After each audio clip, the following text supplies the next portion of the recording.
اللہ کے نام سے جو سراسر رحمت ہے، جس کی شفقت ابدی ہے۔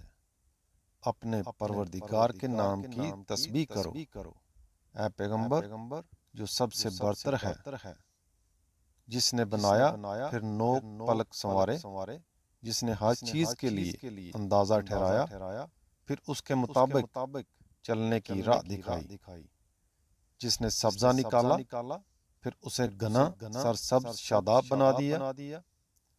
یہ قرآن بھی اسی طرح ایک دن اپنے اتمام کو پہنچے گا، پھر عنقریب اس کو ہم پورا تمہیں پڑھا دیں گے، تو تم نہیں بھولو گے مگر وہی جو اللہ چاہے گا، اور اس کو بھی جانتا ہے جو اس وقت تمہارے سامنے ہے، اور اس کو بھی جو تم سے چھپا ہوا ہے۔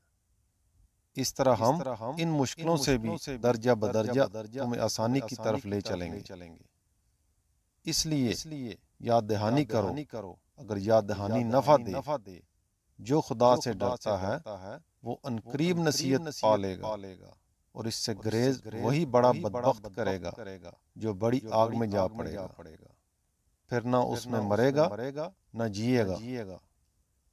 البتہ فلاح پا گیا وہ جس نے پاکیزگی اختیار کی اور اس کے لیے اپنے رب کا نام یاد کیا، پھر نماز پڑھی۔ لوگو تم کوئی حجت نہیں پاتے بلکہ دنیا کی زندگی کو ترجیح دیتے ہو۔ درا حال یہ کہ آخرت اس سے بہتر بھی ہے اور پائیدار بھی۔ پھر یہ کوئی نئی بات بھی نہیں ہے، یہی بات ان صحیفوں میں بھی تھی جو اس سے پہلے آئے، ابراہیم اور موسیٰ کے صحیفوں میں۔